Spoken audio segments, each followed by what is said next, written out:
My uncle here, Paul. I sleep away for 2 days in hospital, in coma. I remember the last word I said to the Almighty, if you save me, I promise I will give my life to you.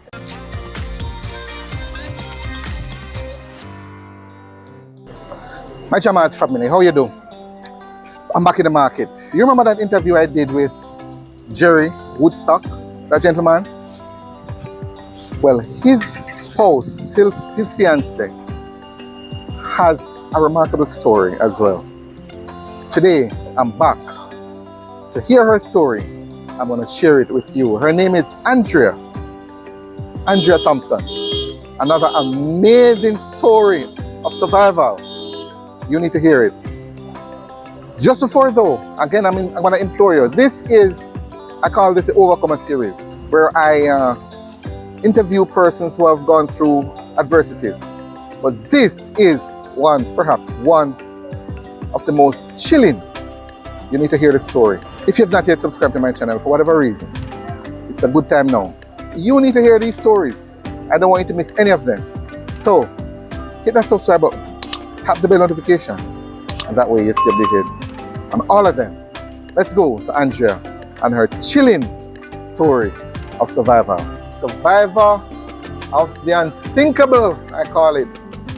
Andrea Thompson, right, Andrea? Yes, sir. Also a vendor in the market here. Today we are on the outside though, and she's gonna share with us her amazing story. Andrea, what happened?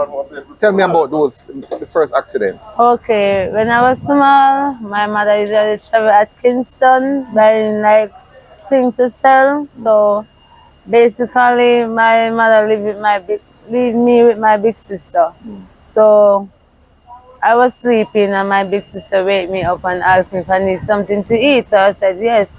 But basically, it seems like I never wake up fully in myself. So when I reach at the first shop and I order what I need, they never have any. So going across the road now. So in the night? No, in the day. Oh, you were sleeping in the day? Yes, and she wake me up. So maybe me never wake up fully. Okay, I thought it was the night. So when I go to the first shop, they never have what I need. So when I was going across the road, I never see any vehicle. I don't know what the vehicle come. I don't know how it come out of nowhere. So I was going to the cross the road. I just find myself in the middle road. A vehicle just come on the corner and just let me down. How old are you? Maybe 10? about that. 12? Yeah, maybe that age. Okay. But I was going to Kitchener school. So you were, hold on a second. You said you were the bigger one? No. You're the smaller one? Yes. So the bigger one sent you to get something? Yes. Okay. And then you had just walk across the road and never look apparently? No, when I look, no. You didn't see anything? No. And then out of the blues, they just get hit? And then what happened? You taken to the hospital? No, the driver never stopped. He just let me and gone. And then a pastor was driving by and take me up and bring me to the Cardinal Regional Hospital. And then when my mother come, she get the news that I in the hospital. Being at the hospital, I can hear, I'm unconscious, but I can hear my mother talking, I can hear my father cussing, I can hear my sister is crying and everything. Yeah. But I am unconscious. Yeah. So after I come back out, couple months after that we recover all of that. My mother's twin sister, sent me to pipe with my neighbor. And when I go into when I coming down the hill, because it's the hillside we live on, it's like we are run down the hill. Well, you're don't forget what you're saying. Your story sounds so familiar. I guess a lot of Jamaicans can relate to the same kind of setting. And you're talking now and it's just coming back. The same kind of setting a lot of us can relate to. Okay. But keep talking, yes. It's like we live on a hill. Yeah. So running down the hill, It's like all of them want gonna leave me. So me going to be the last person to go across the road again. So when I go in across the road, there's a van. I can feel like somebody pushed me across the road, but there's nobody was there. Wow. Feel the push, but there's nobody's there. So, Hey, what going, man? Blessed love. When they talk to so my when friend. the person pushed me across the road, Yeah. the van just iced me way over in a gully. So you were boy. You were about at what age about that? At At what that time, age? I was going to primary school. Still primary school. So you would have been No, that never say I was going to Katrina. Katrina never no primary school. Oh, it was a basic school. Yes. Okay, so maybe another five years or so after the first accident. Yes. Let me. Did you break anything in the first accident, or you come back No, 100%? when I come back 100%. Oh, so that mark they have in your face It's just a cut in my face. is from the first accident. Yes. The very first one. The very first one. And oh boy, and so I can imagine it damaged your mouth and so on. So the second accident you gone in the gully. In the gully, Ivan just slipped me over the gully. I mean, I go over there, the gentleman was so frightened, he went out at the van, he stopped the van and went out. And when he went out, he was begging someone, can you follow me with her, go to the hospital? Yeah. But it's like, no, everybody was so shocked, then just afraid to come with the gentleman. Anyway, the gentleman put me in the van and came up to the hospital. And that man was a nice man, yes. I don't find any fault about him because my new wife stick by me till I come out back the hospital. Did you break any bones or anything at that time? At that one though? No, I never break any bones. I just got a little cut in my head here. Okay. And then my eye was swell. Yeah. If you can look at my eye or it turn. Yeah.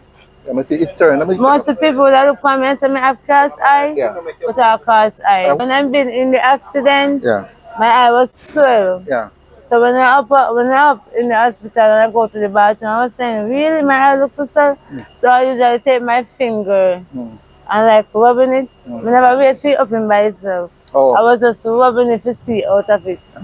So maybe by rubbing it, I turn my so that is eyeball. okay. Understandable.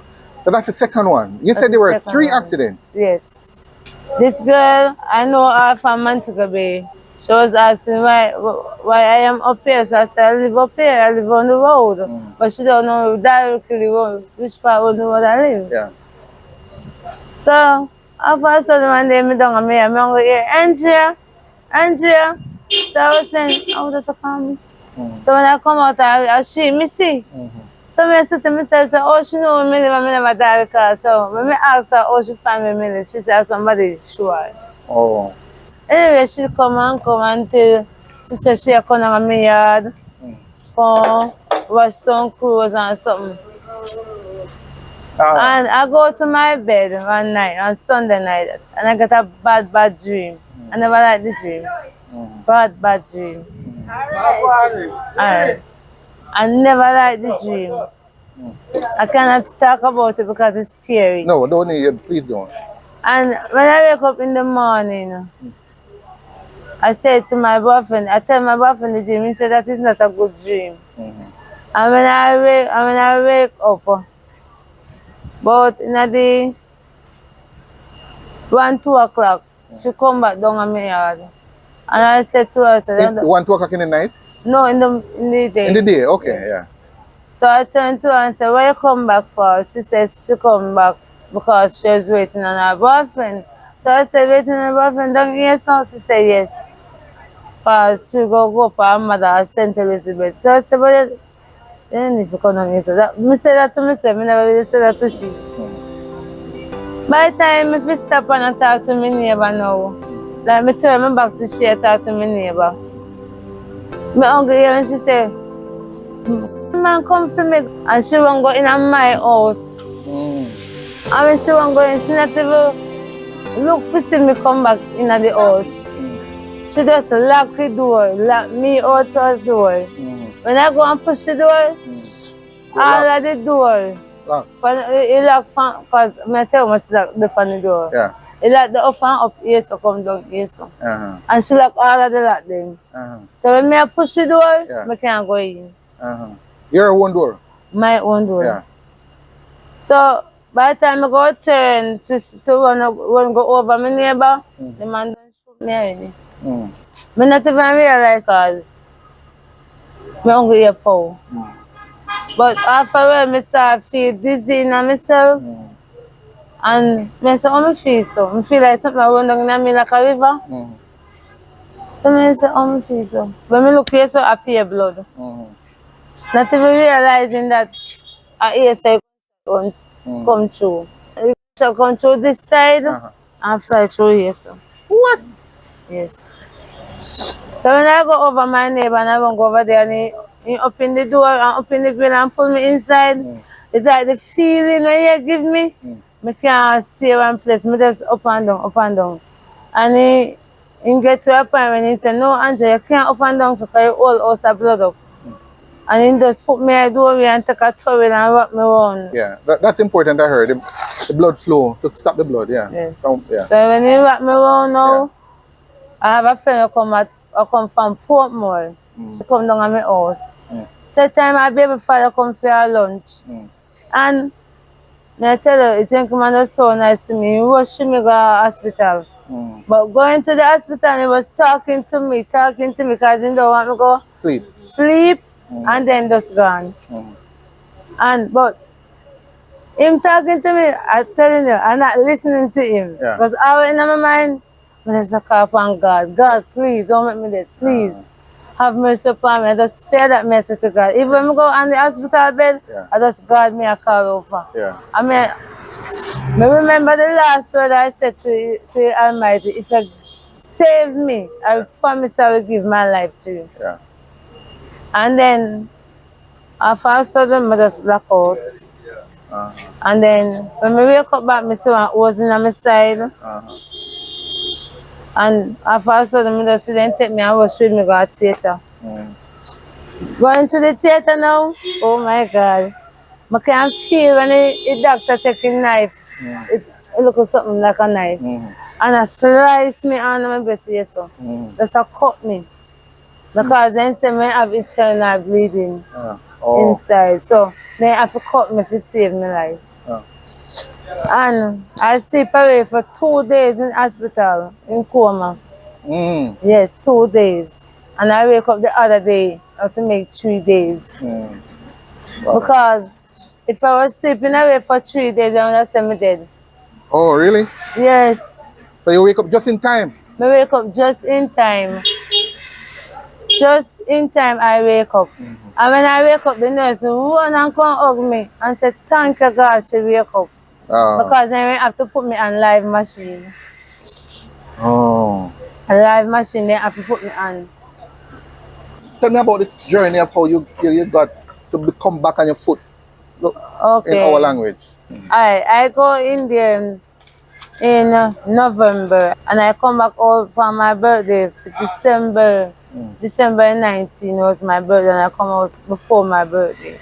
Oh, you remember? You guys are incredible though. You remember all the dates and stuff like that? Oh boy. And when I come back out for my birthday, my body was never so strong. I usually still come to the market and I sell my bag juice. So you were a seller here before? Yes. Okay. Because I know him when he was walking. All right. And the him she's speaking of, guys, is Mr. Jerry. That's the gentleman in the first interview I did. There's a link in the description to Jerry and Andrea. Boy, they have so much in common. It's an incredible story. Okay, so I know him when he was walking. He was usually push cart and usually sell foods and stuff. Before the accident? Yes, before his accident? Yes. Well, it probably be destiny because you got your story, both of your stories are so similar. You know. And the reason why, let me tell the people the reason why me choose him. I choose him because he's not a person who depends on people. And I choose him because it's not everybody go do what him do. And you have a lot of young men on foot. They will prefer to walk on a beg. And him not do that. in try for himself. And me, God give me a faith inside of me to hold out with him and to, no matter what the troubles are or what the problem be, God give me that faith inside of me to stay around him and help him. And even though me dey want him and help him, me dey want him because he maybe have money, or if he have nothing, me dey want him because me have love in my heart for him. Yeah. And me love him. Yeah. And God give me that the love that in my heart for him. Your story. I know you speak a lot of Jerry, which is obviously the love of your life, and it's a blessing, and we give God thanks for that. You know. But your story, your journey itself is nothing short of extraordinary. Because a lot of people tell me that they can see me go to my grave Yeah. and come back. Well, you should see that too. You Yeah, I certainly see Yeah, that. man, yes, you see that.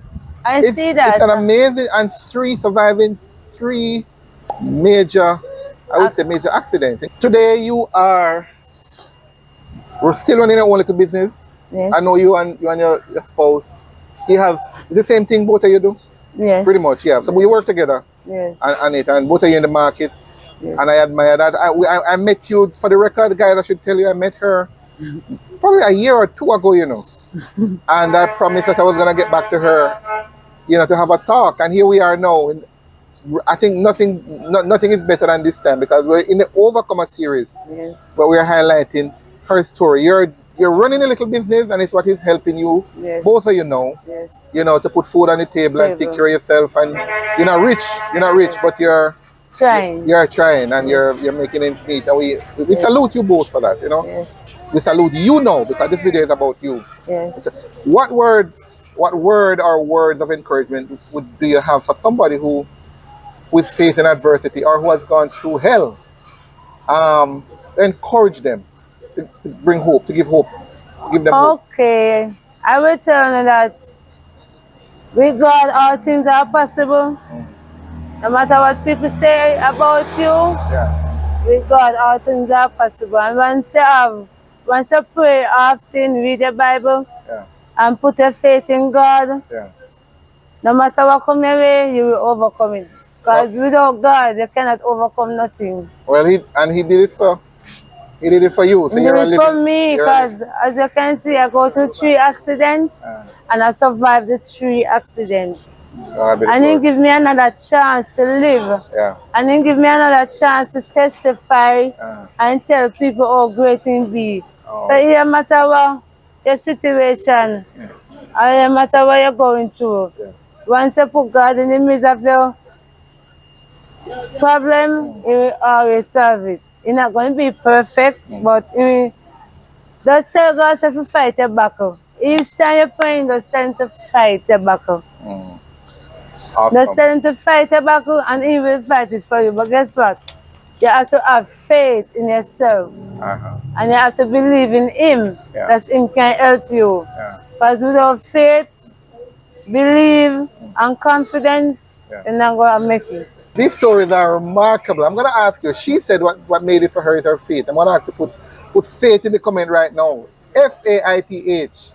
That's what Andrea is testifying made a difference for her. Faith.